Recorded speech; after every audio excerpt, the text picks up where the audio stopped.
உருட்டு பிரண்டையா முற்றிய தண்டுகளில்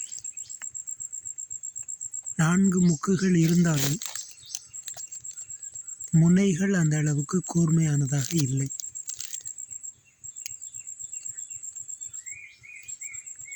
இங்கே பாருங்கள், முற்றிய தண்டுகளில் முனைகள் கூர்மையாக இல்லை. இளம் தண்டுகளில் ஓரளவு முனைகள் இருப்பது போல் தெரிகின்றது.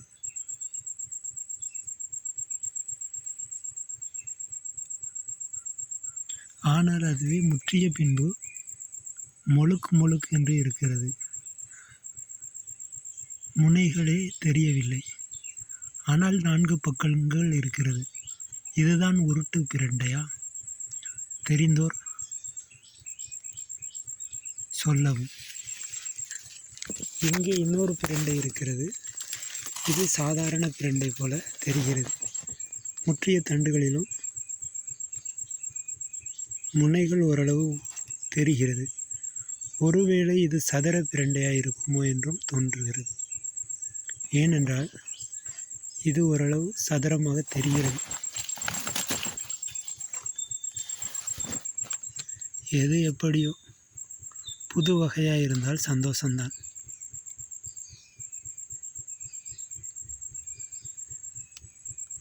இது சதுர பிரண்டையா, இது உருட்டு பிரண்டையா?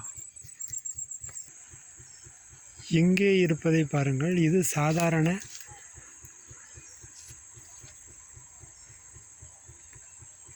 பிரண்டை போல தெரிகிறது. 4 பக்க பிரண்டை. இது உருட்டாகவும் இல்லை, சதுரமாகவும் இல்லை.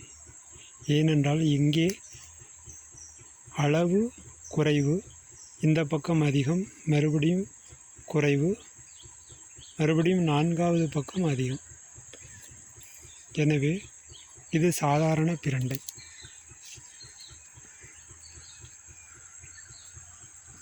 இலைகள் இவ்வாறு உள்ளது.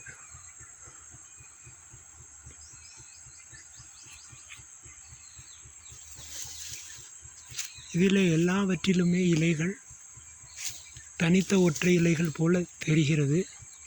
ஆனால் இது பிரிந்த கை போன்ற இலைகளாய் வருவது ஒன்றும் புதிதல்ல என்றுதான் எண்ணுகிறேன்.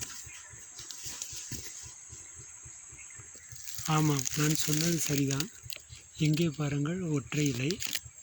இங்கே பாருங்கள், 3ஆய் பிரிந்த கை போன்ற இலை. இங்கே பாருங்கள், 5ஆய் பிரிய போகின்ற இலை. இங்கே பாருங்கள், அந்த 5ஆய் பிரிய போகிற இலை தான். இது பொதுவான பிரண்டையின் இலை அமைப்பு தான்.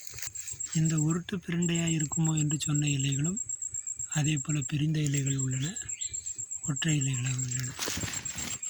இந்த சதுர பிரண்டை போல உள்ளதும் பிரிந்த இலைதான். ஆனால் ஏதோ பூச்சி சாப்பிட்டு இருக்கிறது. தண்டை கூட மிச்சம் வைக்காமல் சாப்பிட்டு இருக்கிறது.